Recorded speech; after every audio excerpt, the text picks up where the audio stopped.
Alô, amigos, bem-vindos ao Gente que Fala ao vivo, de meio-dia a 1 pela Rádio Trianon, AM 740. Eu fiquei esperando ele, Rádio mano. Universal, AM 800. Então. AltV, www.altv.com.br, com reapresentação às 6 da tarde. Estamos também na TV Guarulhos, canal 20 UHF, canal 3 da NET em Guarulhos, 11h30 da noite. Nosso site, gentequefala.com.br, nossa página Facebook/programa Gente que Fala, o Facebook e também o Twitter, @GenteQueFalaAM. O WhatsApp é São Paulo 11 974012235, o chat da AltV e ainda um telefone que está sempre à sua disposição, São Paulo, 50526622. Toda quinta-feira o Gente que Fala tem a sua parceria com o movimento do Ministério Público Democrático. Então nós anunciamos como gente do MPD que fala e representando o MPD, o promotor de justiça, doutor Arthur Biliari Júnior. Prazer tê-lo aqui, doutor Arthur. Prazer, acompanhar a todos os ouvintes, todos os telespectadores, é um prazer muito grande estar aqui. MPD, traduz mais uma vez, reforça para a gente. O MPD é um movimento dentro do Ministério Público do Estado de São Paulo, capitaneado pelo nosso presidente, o Roberto. Dr. Roberto Liviano. E é um movimento livre, é um movimento dentro do Ministério Público, para os membros do Ministério Público, para nós discutirmos assuntos de interesse geral. Então, eu insisto nessa pergunta, nesta colocação, e sobre o MPD, né, para que a gente cada vez mais reafirme a importância do Ministério Público na comunidade. Exato. E você vê uma coisa interessante, né? Dentro do Ministério Público nós temos alas, né, políticas. E o MPD é uma ala extremamente democrática. Então, o dia que você tiver a oportunidade e os ouvintes quiserem assistir, o telespectador quiser assistir, é um movimento muito interessante, porque a gente chega lá, briga, discute, xinga, só não sai em vias de fato. Mas é um lugar muito bacana, porque você tem algumas pessoas que estão sentadas do seu lado, e ele fala assim, olha, eu não concordo com nada daquilo que você disse, eu sou totalmente contrário. Né?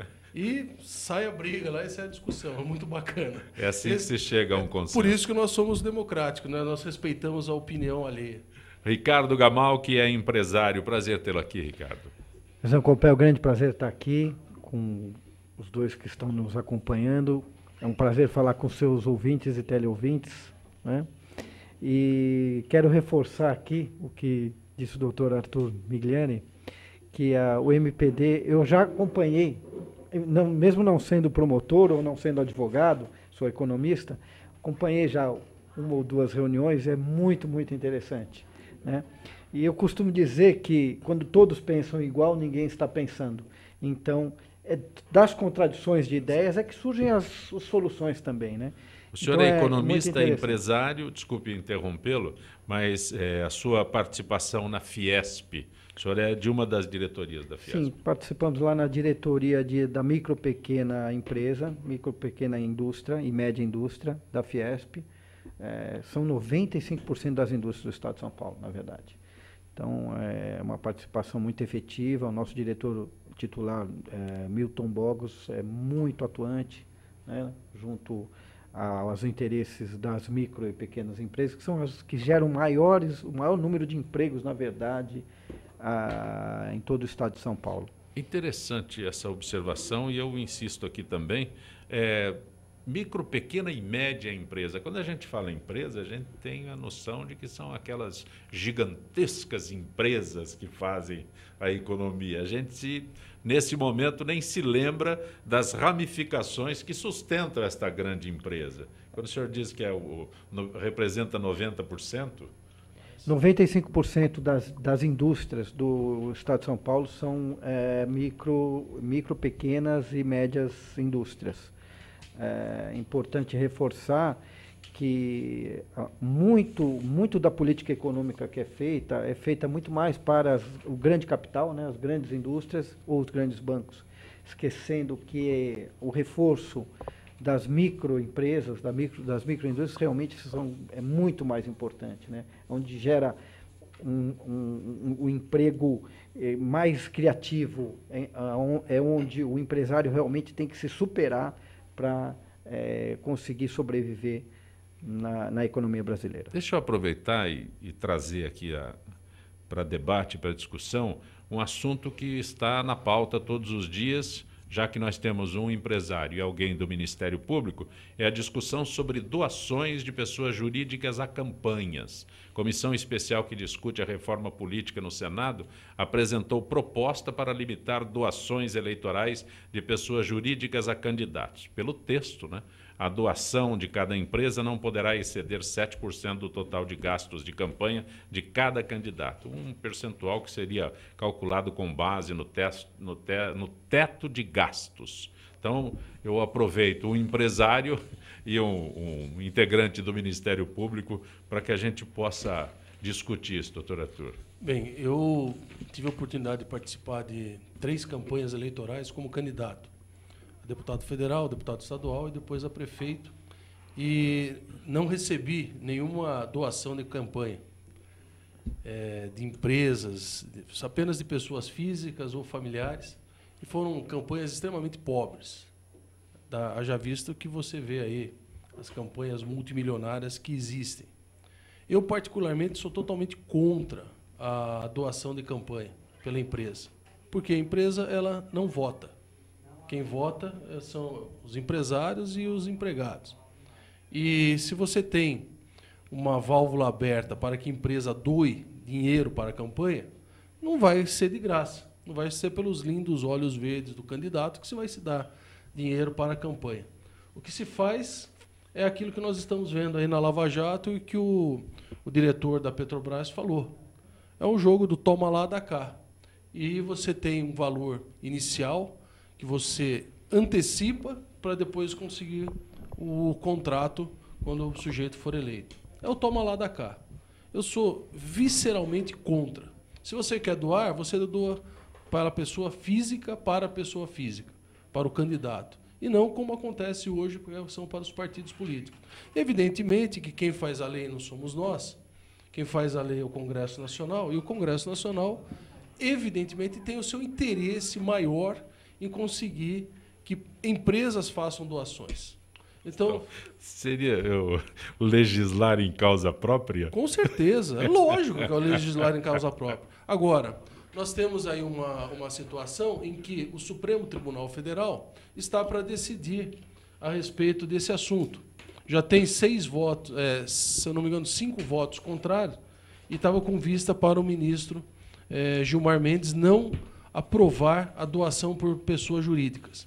Nesse meio tempo, ele pediu vista e o Congresso está agindo e fazendo essa reforma com essa comissão para que a pessoa jurídica continue fazendo doação. Análise do empresário Dr. Ricardo Gamal.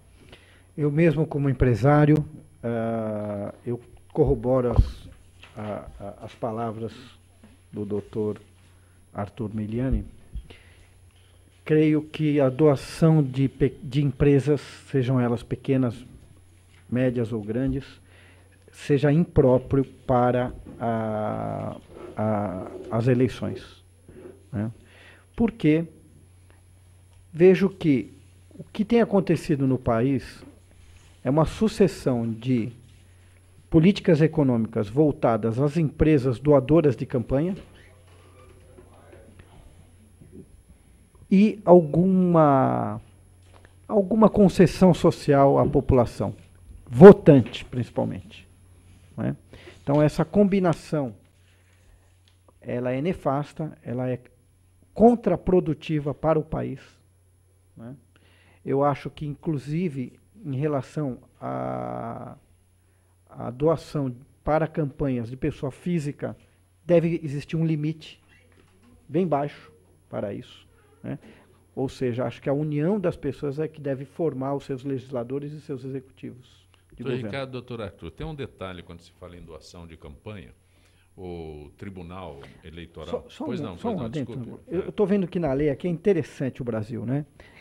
Olha aqui, está escrito: esse percentual seria calculado com base no teto dos gastos comunicado à Justiça Eleitoral. Quem comunica à Justiça Eleitoral? O candidato. Então seria, né? não poderia exceder 7% do total de gastos das campanhas de cada candidato, a doação. Mas você sabe como é que funciona isso? É uma coisa louca o Brasil. Você sabe como é que funciona isso tecnicamente? Como eu tive lá, eu sei. Sim. Então você pega e você faz uma projeção de quanto você vai gastar na campanha.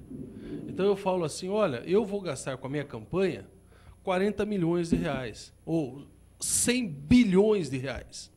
Então, os 7% é sobre esses 100 bilhões. Que o senhor informou que poderá gastar. Posso gastar até 100 bilhões. Então, quer dizer, o limite é o céu.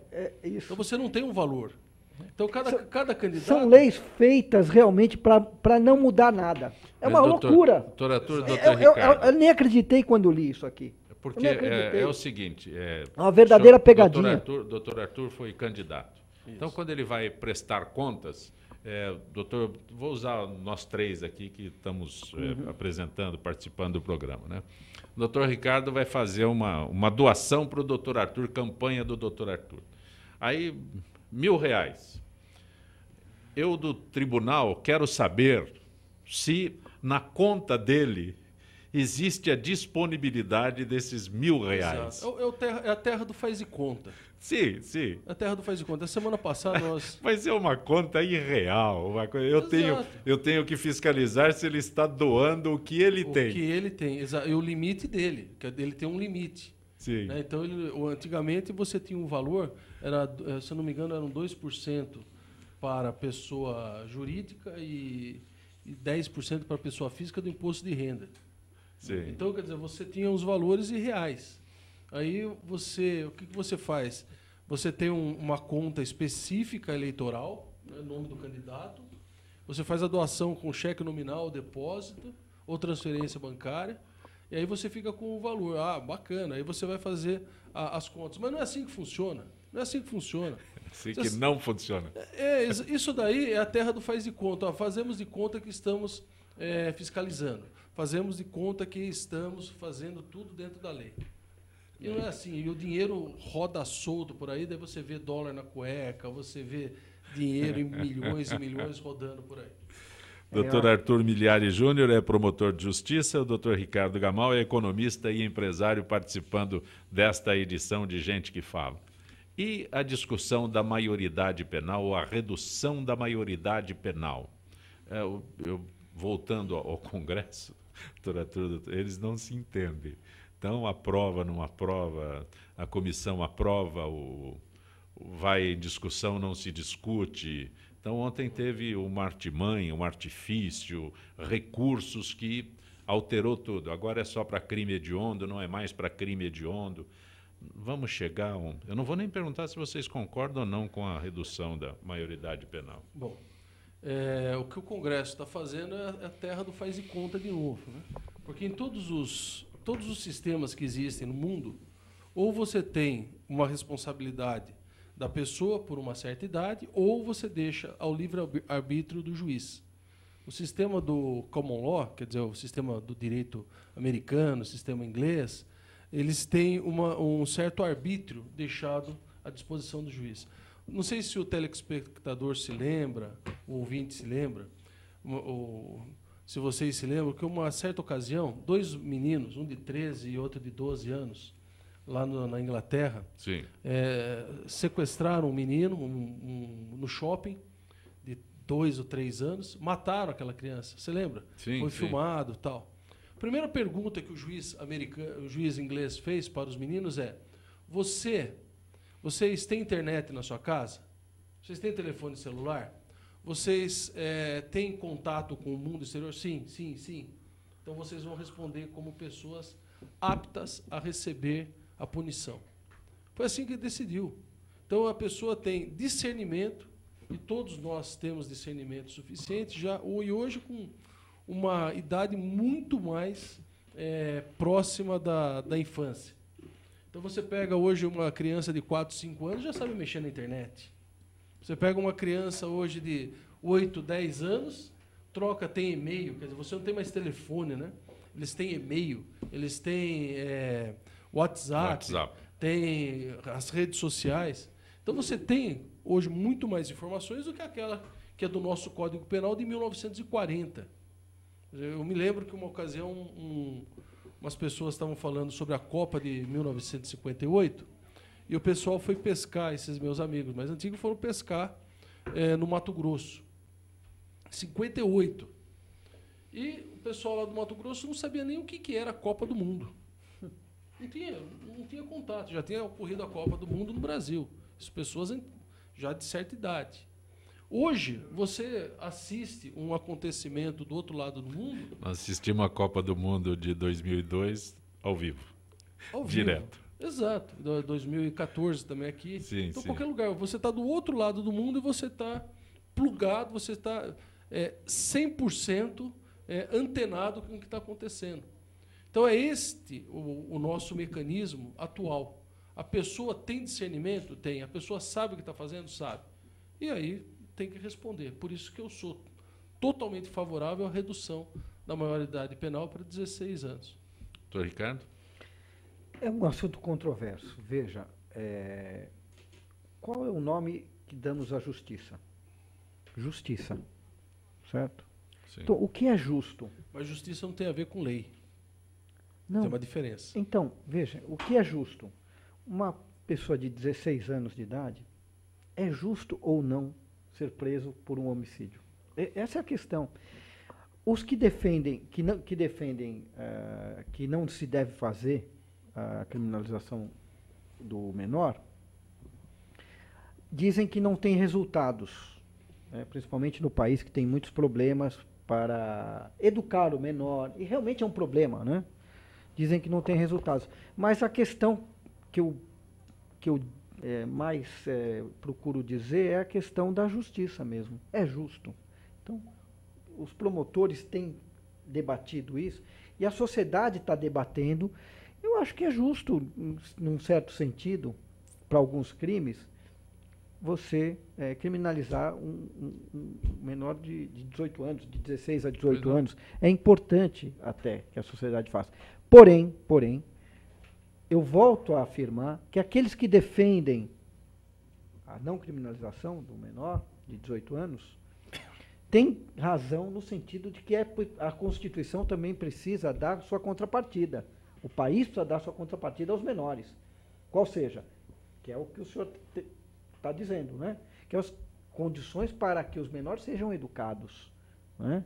Então, existe também essa contrapartida que a sociedade tem que dar, né? A política econômica, eu volto a dizer, a política econômica no nosso país está sendo muito voltada para os bancos, para as multinacionais, não é? Para o grande capital, né? E não está olhando a sociedade. Então, você veja uma coisa, aumentamos os juros agora, os juros estão em 13,75%. Sabe quanto dá isso? Por volta de 250 bilhões de reais por ano. Exato. E isso a imprensa não fala. Isso ninguém fala. Essa mídia uníssona não fala.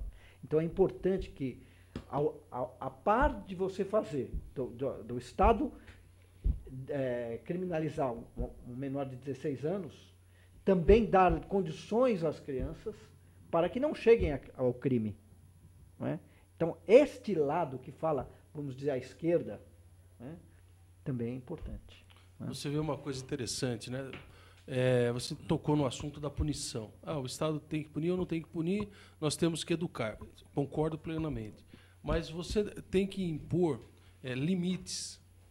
E esses limites, você vê uma situação... Eu tinha um livro chamado Crime e Castigo, uma visão politicamente incorreta, que foi escrito por 2 juízes do Tribunal de Alçada Criminal, que já não existe mais. O Tribunal de Alçada Criminal hoje é todo o Tribunal de Justiça. E esses 2 juízes, eles pediram para o Paulo José da Costa Júnior, um advogado famosíssimo, professor de Roma, professor da USP, para fazer o prefácio do livro. Uma visão politicamente incorreta, porque todo mundo fala em direito penal mínimo, não pode punir, não sei o quê, e eles falavam, não, tem que punir. E o Paulo José da Costa Júnior falava o seguinte no prefácio: pois é, a pena intimida.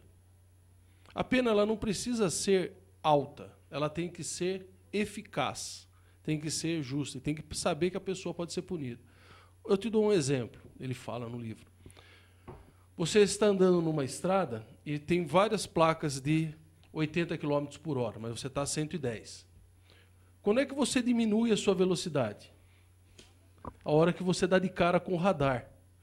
Por que você para e você diminui a sua velocidade quando você dá de cara com o radar? Porque você sabe que se você passar a 110, você vai ser punido. Porque aí não tem como. A pena é certa. Porque vai ser fotografado e a pena é certa. Então, nesse momento, você diminui. Então, a partir do momento que o ministro da Justiça... Na hora que vê o guarda... Mas o radar, você não precisa de guarda. Mas hoje, é a o mesma limite coisa da estrada é 120, a pessoa vê o radar, reduz para 80. Exato. Foi quando o Ricardo falou sobre justiça, você vê a situação da justiça. Você não precisa ter ninguém para puni-lo. Basta ter o radar. Você sabendo que vai ser punido, você diminui. Então, você tendo a lei abstratamente, que eu falei, Sim. lei e justiça são coisas diferentes. Você tendo uma lei dizendo vai ser punido, isso intimida. Quanto aos resultados, o que inibiria realmente os crimes, né, dos menores? Em países que os menores são criminalizados, o senhor tem alguma informação ou dado que, na verdade, para termos alguma comparação e então, inibiu realmente? Porque a questão do resultado, a questão da justiça é uma coisa, a mas questão dos resultados também é importante. Mas esse comportamento em outros países é tão antigo, né, que nós que estamos passando por uma mudança. O que o Zancopé falou é exatamente isso. Nós não temos um parâmetro com relação a outros países. O nosso parâmetro seria Estados Unidos, aí a questão cultural é completamente diferente.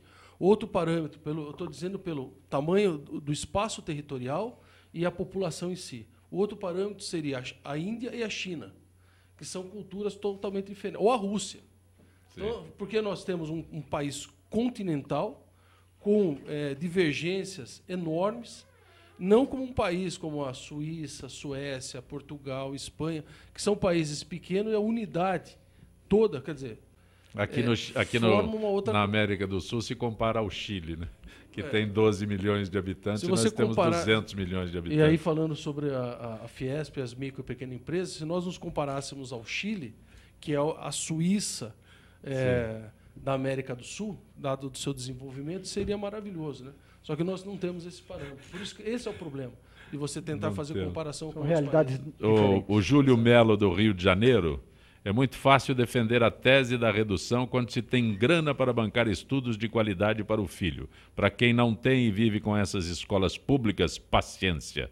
No lugar de 50 presídios, deveriam ser feitas 100 escolas e com professores qualificados. Seria uma redução qualificada, até porque todos sabemos que cadeia só vai ensinar os jovens a saírem pós-graduados no crime, diz o Júlio Melo, do Rio de Janeiro.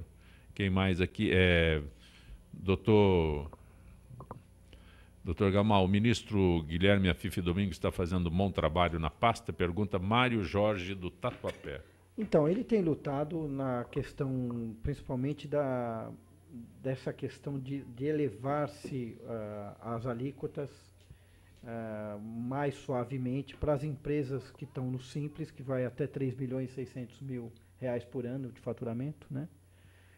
Para se elevar um pouco mais suavemente e ter uma espécie de alíquotas intermediárias até essas empresas poderem, que isso é um problema também, né? Então ele está lutando nisso e além do que também aumentar o próprio limite do Simples, que parece que pode ir para 7 milhões agora, né? Estão lutando para que isso ocorra. E é um estímulo, né, para que as empresas se desenvolvam. Eu sou professor de Direito Empresarial e sou promotor de falência e recuperação de empresa já há 16 anos, já indo para 17 anos. Então, eu acompanhei durante muito tempo a elaboração da lei atual de falência e recuperação de empresa, e aí quando você falava sobre o número 95% de micro, pequenas e médias empresas, quando você tira as médias empresas e fica só com as micro e pequenas empresas, hoje deve estar em torno de 92% de micro e pequenas empresas. Então, até na legislação, nós tivemos agora uma reforma por uma lei complementar, fazendo algumas alterações na legislação para favorecer as empresas em dificuldades econômicas. Então, até a gente tem acompanhado isso muito de perto, porque o meu cunhado ele é advogado de recuperação, né? Em empresas a respeito disso. Então, nós trocamos muitas ideias, né, sobre a possibilidade de se fazer um trabalho específico para as micro, pequenas e médias empresas.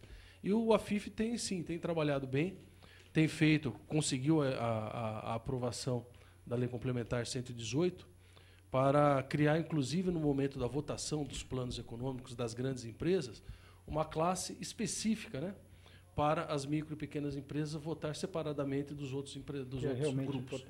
Ou seja, o ministro até que está fazendo o possível. Está tentando.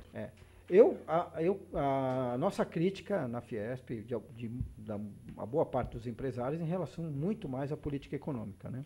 O ajuste fiscal e essa coisa do ajuste fiscal, que mas é importante dizer, porque o Brasil há muitos anos optou, seja qual governo que entre, tanto do PSDB quanto do PT, o Brasil infelizmente optou pelo rentismo, né? O rentismo o que é a pessoa ganhar o dinheiro do próprio dinheiro, ou seja, ganhando juros em cima disso, sem aplicar na sem produção, a produtividade. Sem a produtividade. Inclusive, o setor de competitividade da Fiesp lançou um estudo agora, inclusive, do lucro líquido das empresas em relação ao lucro líquido do camarada que aplica no CDI, que aplica no tal do Tesouro Direto, que paga a Selic. O lucro líquido dá 4,8% das empresas e do CDI dá 11%. Lucro líquido. Então é um desestímulo à produção, à produtividade, é um desestímulo. Esse é um cenário de quando nós tínhamos a inflação altíssima. Isso. Mas esse é o objetivo. E o aumento dos juros, esse aumento dos juros gerará uma inflação maior. Eu explico. Quando as empresas vão ao mercado com seus produtos e não vendem o suficiente, no mês seguinte elas vão produzir menos, né? Então, essa menor produção gerará uma menor oferta também de produtos. Além do que, o custo unitário de cada produto sobe, porque os custos fixos são os mesmos. Então, ao longo do tempo, a inflação sobe. É incrível dizer isso, um economista dizer isso. Mas a inflação com juros altos, a tendência é de uma subida muito mais forte, muito mais consistente. Porque você desestimula, você desindustrializa a nação. Então, a nação há 25 anos tem optado pelo rentismo. O final disso é triste. E é mesmo, no que você está dizendo realmente tem uma coisa a ver. Se você não tem uma produção, você tem a produção, mas você não tem uma geração desse produto que levar para o mercado e saia e faça com que as pessoas comprem, você fica com o produto que já foi pago no seu estoque. E aí você tem duas fórmulas para você tirar isso aqui do estoque. Ou você queima o produto, ou você deixa estocado. Você fica estocado, você não produz. A cadeia produtiva ela não gira. Então você fica parado. Você fica parado, você não produz. Aliás, o governo brasileiro faz exatamente aquilo que diz a Constituição. A Constituição, no artigo 170, manda observar os princípios econômicos da empresa.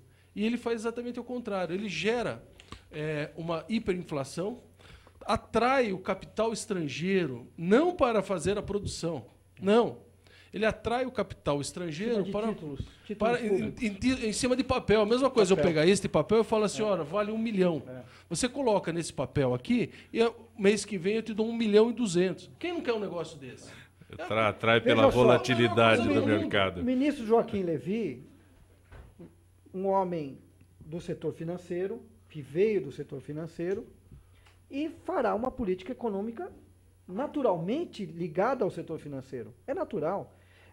É uma coisa maluca. Você faz um ajuste fiscal de 70, 80 bilhões. E o que se aumentou de juros nesse tempo todo foi 100 bilhões. Que conta é essa? O governo tira mais impostos da sociedade para pagar mais juros aos bancos. É uma conta maluca. E a gente não entende como que na imprensa isso não sai. Não é? Porque os grandes analistas quem é que banca são ligados ao setor financeiro, os analistas econômicos. Ricardo, eu preciso ir para o intervalo. Nós temos que vir aqui nessa preciso... oportunidade para dizer tudo isso. Perfeito. É importante. Eu preciso, exatamente, gente que fala. E hoje, gente do MPD que fala, Ministério Público Democrático. Toda quinta-feira, aliás, toda terça e quinta, nosso contato com a Associação dos Funcionários Públicos do Estado de São Paulo. Gisele Souza, boa tarde, Gisele. Boa tarde, Zancopé, batedores e todos os ouvintes do Gente que Fala. Gisele, vamos falar sobre serviços oferecidos pela FIPESP aos seus associados. Vamos começar com acupuntura, uma terapia alternativa que trata enfermidades utilizando agulhas, sementes de mostarda, cristais em pontos específicos do corpo, chamados meridianos energéticos, que correspondem aos órgãos, às vísceras que se encontram em desequilíbrio. Gisele, quais doenças mais comuns tratadas por meio dessa terapia? Então, Zancopé, segundo o acupunturista André Gomes, que atende aqui na FEPESP, no Ocidente, mais conhecida pelos tratamentos de dores nos processos inflamatórios em geral, como nas lombalgias e nos torcicolos. Já na China, a acupuntura é a medicina oficial adotada para manter a saúde e o bem-estar das pessoas. O Hospital Central de Pequim chega a atender por dia cerca de 7.000 pacientes que buscam a cura por meio das agulhas. E Gisele, podemos dizer que a acupuntura hoje está mais evoluída com novos métodos de tratamentos? Se olharmos sob o ponto de vista da história, não. É incrível, mas essa técnica milenar tem mostrado cada dia mais eficaz no tratamento de cura de diversos tipos de enfermidades e da mesma forma como começou, há 5.000 anos, por meio do equilíbrio da energia vital. O que temos de novo é que, além da acupuntura tratar problemas de saúde, hoje ela passou a ser uma grande aliada na busca da beleza. Com a técnica milenar da medicina chinesa, é possível amenizar rugas, flacidez facial e corporal, gorduras localizadas, celulite, entre outros. E a acupuntura pode tratar qualquer tipo de doença? Sim, mesmo as mais graves, que estão passando por tratamentos pesados pela medicina tradicional. É comum, em alguns casos, o paciente ser acometido de tristeza e depressão, situações que a acupuntura é de grande ajuda. E a acupuntura ajuda a prevenção, Gisele? Sim, desde que sejam de ordem psicoemocional, é possível diagnosticar os distúrbios energéticos e tratá-los antes que sejam somatizados pelos órgãos e glândulas, evitando assim que as doenças se manifestem no corpo físico. E, para os mais interessados, podem obter mais informações na Coordenadoria Social, na Rua Venceslau Braz, número 206, no 9º andar, no centro, ou pelo site www.afipesp.org.br/social, ou ainda pelos telefones 11 3293 9592 e nos finais 9563 e 9572. Gisele, agradeço mais uma vez tua gentileza com o Gente que Fala. Uma boa tarde, Gisele. Boa tarde, Zancopé. Boa tarde a todos os ouvintes do Gente que Fala. Gisele Souza, que é do setor de eventos da FIPESP. Gente que Fala retornará em instantes.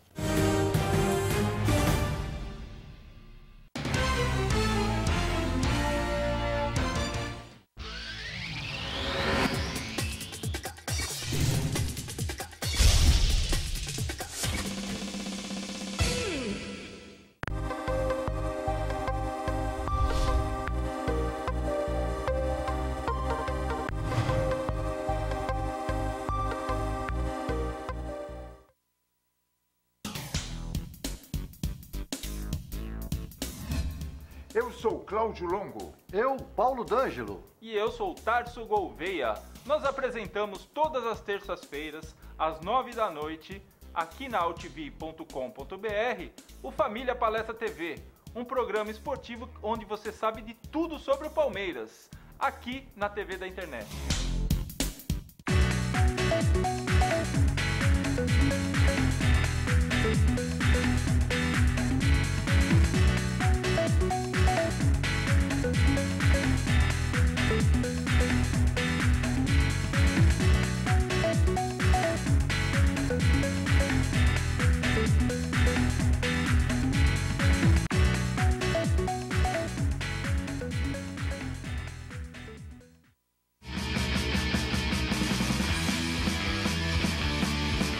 Olá, eu sou João Carlos Bondan e apresento aqui na UTV toda segunda-feira, a partir das 14 horas, o programa Saúdes, com o apoio da Quantum Bio. Falamos das medicinas ancestrais, como a acupuntura, que é a minha especialidade, mas também de medicina quântica, biorressonância, biofísica, para a qualidade de vida e saúde. Venha com a gente toda segunda, às 14 horas, aqui na UTV.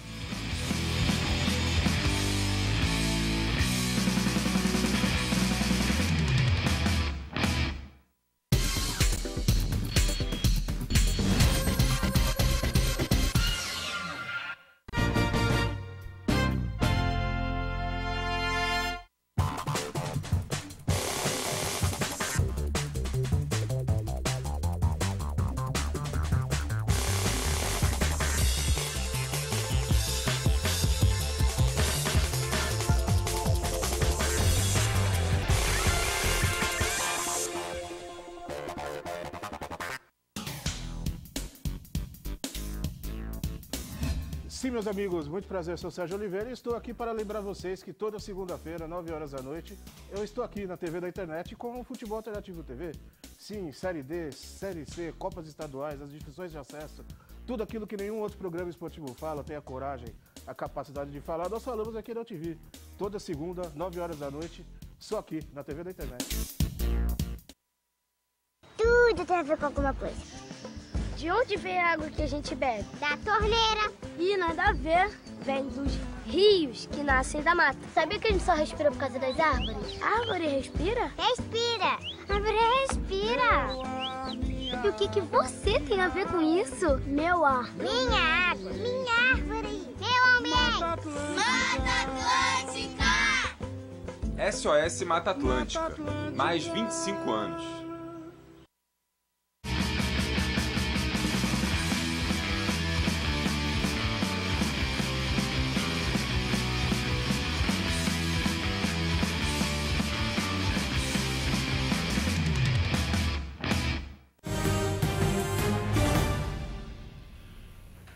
Você está acompanhando gente que fala pela rádio Trianon, AM 740 São Paulo, Rádio Universal, AM 810 Santos, AltV, www.altv.com.br e também TV Guarulhos, canal 20 UHF, canal 3 da NET em Guarulhos, 11h30 da noite. Conosco hoje, Dr. Arthur Miliari Júnior, que é promotor de justiça, Dr. Ricardo Gamal, que é economista e empresário. Dr. Arthur Miliari Júnior, ele é membro do Movimento do Ministério Público Democrático, MPD, e toda quinta-feira nós fazemos Gente do MPD que fala. Doutor Arthur, a sua opinião sobre o Jaime do Jardim Bonfilholi, sempre presente, qual a sua opinião sobre a atuação do juiz Sérgio Moro na Lava Jato, que está provocando reclamações por parte da OAB? Bom, eu não conheço o processo, mas é aquele negócio, né? O Ministério Público produziu algumas provas, a Polícia Federal produziu outras, e o juiz tem que decidir. Quer dizer, se ele tem uma consistência de provas ou de indícios suficientes de autoria, ele tem que agir. Está na lei. Quer dizer, ele deve estar fazendo, pelo que eu tenho acompanhado, aquilo que todo o Poder Judiciário deveria fazer. Mas o que acontece? Nesse caso específico, como está envolvendo o patamar de cima, né, vamos dizer, a High Society, então causa alvoroço. Aliás, é uma coisa que eu sempre brinco, né? O dia que um deles foi preso, um dos empresários foi preso, falou assim: nossa, mas que país é esse? Eu sou amigo do fulano. Quer dizer, não tá acima da lei, é isso? Eu acho que a atuação dele deve estar correta. Ele quis dar uma carteirada. Exato. Eu, por exemplo, nem uso mais minha carteira. Você sabe qual é o apelido da carteira para os policiais, né? A carteira vermelha. E os juízes também usam a carteira vermelha. Chama de mentirosa. Né? Porque você sempre está com uma mentira junto. Né? Eu não uso mais, eu escondi. Nem tem motivo. Não faço mais. Aliás, o anonimato é muito bom. O Éder Medeiros da Vila Zilda diz: é engraçado pessoas defendendo aqueles que são contra. Ele se refere à redução da maioridade, né? Parece que estamos falando de coitadinhos. Coitados são as famílias dos que são mortos. Defender bandido, diz o Éder Medeiros da Vila Zilda, leva para casa. Né? Essa é a mensagem do Éder Medeiros da Vila Zilda. Algo a acrescentar, não? Tem uma passagem lá do Bolsonaro, que eu estava numa discussão lá no plenário com a Benedita da Silva. Aí o Bolsonaro, né, com aquelas tiradas que ele tem, virou e falou assim: faz o seguinte, então. Ô, Benedita, dá o endereço da sua casa, que nós vamos mandar os menores para a sua casa, você cuida deles. Ela ficou quietinha. Não fez mais referências, né? Exato.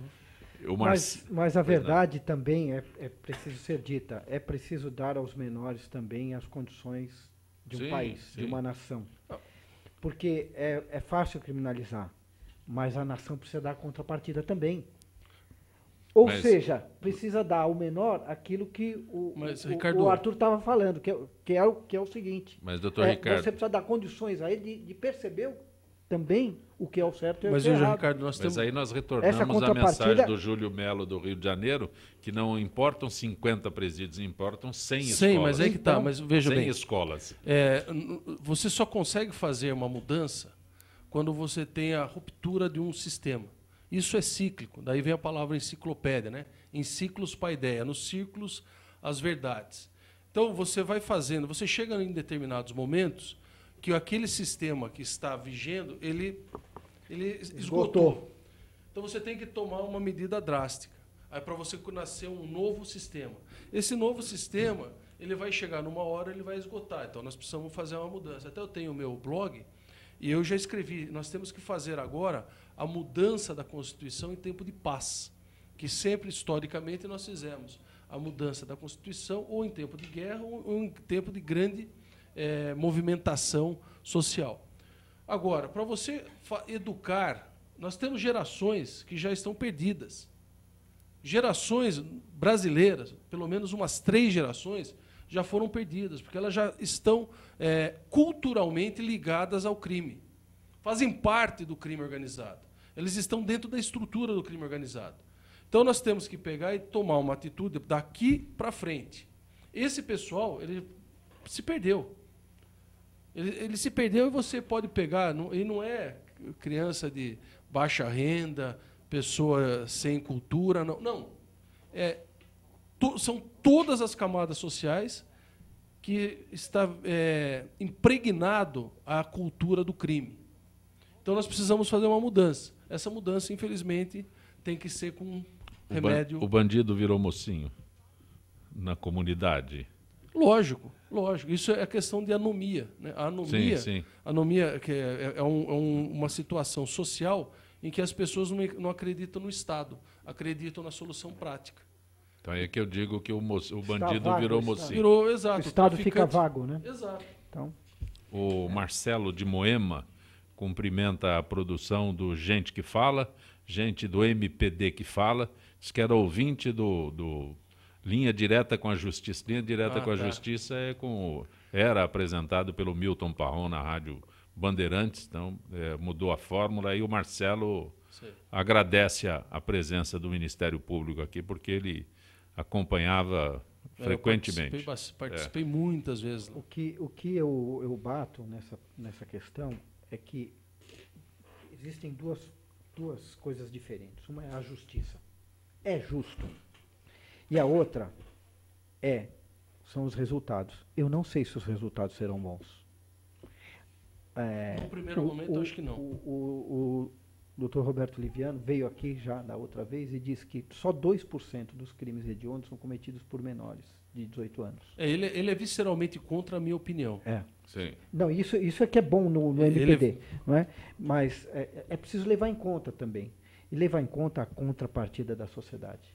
Se a sociedade não der essa contrapartida, e nós devemos realmente bater forte nisso, né? Pagar 250 bilhões de reais de juros para os bancos e não investir e tirar da saúde e da educação é uma coisa terrível. Uma nação não se constrói assim. O senhor insistiu hoje mesmo no programa sobre o que se paga de juro, né? E a baixa produtividade e o que se paga de juro. Mas não é difícil para a população em geral entender esse mecanismo do governo pagar juro? Nós não temos uma conscientização de que a economia vai para o buraco com isso. Nós não, quando o senhor diz a imprensa não fala, a imprensa não chama atenção, a imprensa não destaca isso, eu acho vejo dificuldade no entendimento disso. Né? As pessoas não sabem, por exemplo, o que é a Selic, que a Selic é só para balizar o spread bancário. Né? É realmente então, complicado. É um negócio realmente muito complicado. difícil. São termos econômicos. Fala para o spread bancário, o que é isso? A gente pode tentar explicar em palavras mais simples. Quando você pega um dinheiro do banco emprestado, você paga uns juros a ele. Ou seja, por aquele empréstimo, o banco te aluga um dinheiro e te cobra uma taxa do aluguel disso. O Estado, o governo também. Não é? O governo também pega dinheiro emprestado. Também solta títulos dele, cheques dele para os bancos e esse dinheiro o governo utiliza ou não, mas paga juros aos bancos. O que tem acontecido no Brasil é que o governo, na verdade, tem gastado menos do que arrecada desde 1994, que foi quando a lei da responsabilidade fiscal. E a dívida tem subido muito. Ora, se você é uma família, você está gastando menos do que você arrecada, por que a sua dívida com o banco está subindo tanto? Por quê? Porque o banco está cobrando taxas de juros extorsivas. Com o governo brasileiro tem acontecido isso também.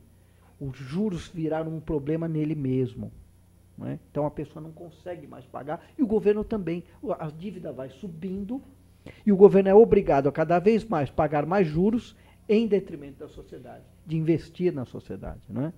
Então, eu com esse dinheiro todo de juros, dava para fazer em 10 ou 20 anos, em 10 anos, a desfavelização do Brasil completa. Completa.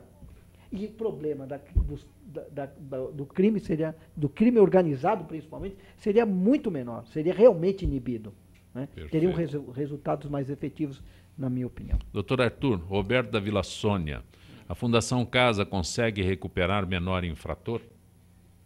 Olha, eu não trabalho com menor, eu trabalho na área empresarial. Sim. Trabalhei durante 12 anos no Tribunal do Júri, e estou há 16 anos na área empresarial. Então, eu não teria esse dado, mas eu vou falar como um leigo. Eu vou falar como você tem a mesma visão que eu como pessoa, pai de família. Eu não acredito. Agora, se a Fundação Casa conseguir recuperar já está cumprida a sua missão. Porém, ontem, ouvindo as rádios, teve uma visita da Defensoria Pública e a Comissão dos Menores, lá de Defesa dos Menores, que foi numa Fundação Casa e os menores foram espancados violentamente, braço quebrado, olho roxo. Então, é o tipo da coisa que você não consegue recuperar. Você não consegue. Dessa forma, não consegue. O nosso modelo, eu concordo com o Ricardo, quando ele fala que nós precisamos fazer uma mudança estrutural. E isso passa por uma coisa muito simples. Quando eu estudei nos bancos escolares lá no início, eu fiz escola pública. Eu não sei se vocês fizeram escola pública. Somos do tempo que a escola era risonha e franca. A escola pública, você tinha um respeito, para com o professor, que era uma coisa impressionante. E o professor, eu lembro que eu sou de Sorocaba, né, criado em Sorocaba, e lá o professor, a dona Trindade, ela tinha um carro zero. E o carro zero não era o carro zero em 1970, não era como hoje, né, que todo mundo tem, vai lá na concessionária, paga em 60 meses e tem o carro zero. Mas ela tinha um carro zero. Então, mostrava que o professor tinha... Era valorizado, reconhecido. Um bom salário, era reconhecido tanto pelo governo como pelos alunos e pela comunidade. A pessoa ser professora era digno. Hoje, infelizmente, nós não temos isso. Sabe que na China, o camarada ser professor é um dos maiores status que tem. Sim. Sou professor. Dom Pedro II chegou a dizer que se ele não fosse o imperador do Brasil, ele gostaria de ser um professor para poder educar e para poder orientar a vida das pessoas. Isso é maravilhoso. Lá atrás, Dom Pedro II falou isso. Doutor Arthur, a presidente Dilma Rousseff afirmou ser insustentável o reajuste de até 78% aprovado a servidores do Judiciário pelo Senado. O projeto de lei prevê aumento entre 53% e 78,56% escalonado de julho de 2015 até dezembro de 2017, em 6 parcelas, mais ou menos como faz as Casas Bahia.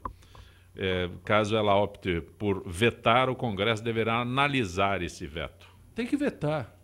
Tem que vetar porque é o seguinte, isso quebra a economia do país, que já está tão combalida. Nós não temos nenhum tipo de condições de dar um aumento nessas proporções. Porque o que acontece? O Poder Judiciário é aquele que baliza todo o vencimento dos demais poderes. Então, quem recebe aumento primeiro é o Poder Judiciário. Daí, todas as outras carreiras públicas vão enganchar nele e vão querer, opa, também quero. Sim, porque isso está na Constituição. A baliza principal é o Poder Judiciário. Então, isso é uma forma de tungar a economia nacional. Isso é um golpe que o Congresso Nacional fez, não contra o PT, mas contra o povo brasileiro. Porque se você der um aumento nessas proporções para o Poder Judiciário, isso vai levar em consideração o Poder Executivo, o Legislativo, as PONES que eu estou vendo aqui na nossa pauta, tem os ASPONES. Isso vai dar o reflexo para... Isso é o federal. Para o estadual, do estadual vai para o municipal, todo o mecanismo, todos... Você que está numa prefeitura, lá no Xiririca da Serra, você que está lá em São Sebastião da... Ou seja, é o efeito cascata. Né? É o efeito cascata. Quebra o país. Eu vou voltar mas, aqui. Veja, mas, olha, doutor, só que ainda assim é melhor que o aumento dos juros. Porque, doutor Ricardo, pelo menos dá à economia algum efeito multiplicador. Não, mas você não de pode negócio. É que o doutor Arthur esclarece o fato. Esse reajuste ao judiciário foi aprovado pelo Senado. Então, aqueles que discutem no Senado estão se outorgando o reajuste. Lógico. Porque é vinculado. É que as pessoas, o doutor Arthur acabou de esclarecer. O aumento do judiciário provoca um efeito cascata. Lógico. Primeiro a ser beneficiado, os senadores que estão porque aprovando. Porque o que acontece? Vamos mandar... Não é para o senador. Não. Porque aí é a política. Nós temos dois tipos de política. Mas quando se fala no teto, quando se fala no teto do servidor público, ele é balizado pelo judiciário. Exato. Aí, através do judiciário, esse balizamento se reflete no Congresso. No Congresso, mas são para os funcionários. Porque a forma de você fazer a remuneração dos juízes e promotores é diferente. Perfeito. Que vai para os senadores e deputados. Mas o segredo está aqui. Como eles vão outorgar para o judiciário, reflete nele. É lógico. É isso. É um mecanismo. É um mecanismo maldoso. Né? Aí eles estão beneficiando o judiciário. Não, eles estão beneficiando a si porque próprio. É muito mal que eles cheguem lá e se outorguem o reajuste. Tem outro detalhe. Além deles se legislarem, eles ainda vão pagar os juros para os bancos. Esse é o pior de tudo. Esse que é o pior de tudo. Se eles falassem assim, bom, de onde vai sair o dinheiro? A gente não paga os juros para o banco. Então tá bom. Maravilha. Ótimo. Beleza. No dia seguinte, o banco ia criar uma outra sobretaxa para acabar com os correntistas. É possível limitar, como o senhor se referiu, o número de comissionados em São Paulo? Comissionado é aquela velha história de funcionário que não presta concurso, que não é concursado e é comissionado. Esta é a palavra maravilhosa que nós temos no Brasil. É possível limitar? O Supremo Tribunal Federal já decidiu isso em mais de 1 milhão de vezes, sobre nepotismo. Agora, o que eles fazem, os deputados? Eles pegam... Como é que funciona isso? Eu trabalho numa campanha eleitoral para o Ricardo. Eu vou falar assim, eu vou trabalhar para você de graça, Ricardo. Você fala, obrigado, né? Legal, né? Você gosta de mim? Eu confio em você. Só que, na verdade, eu não confio em você porcaria nenhuma, porque não importa a sua coloração partidária, se a sua coloração é amarela, azul, verde, cor de abóbora, não importa. Contrapartida depois. A contrapartida é você me contrata para o seu gabinete. Aí você chega no gabinete, tem 20 comissionados. Aí você fala assim, bom, agora eu não tenho mais o que fazer. Como é que funciona esse jogo político? O jogo político é muito simples. Eu chego para o presidente da Assembleia Legislativa e falo para ele assim, ó, eu sou deputado.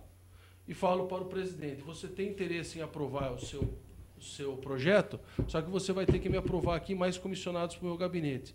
Aí você fala, bom, mas eu não posso porque se eu fizer isso eu tenho que abrir para todos. E por que você não abre para todos?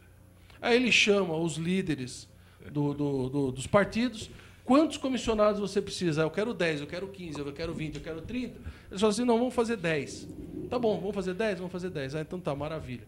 O senhor foi gentil, porque na Assembleia Legislativa são 32 cargos para cada deputado. Eu tô dizendo não só em São Paulo, mas no Brasil inteiro. Pô, se formos em países do norte, nós temos casos de 100 funcionários por deputado. Zancopé, e tem mais uma ainda, você não tem noção.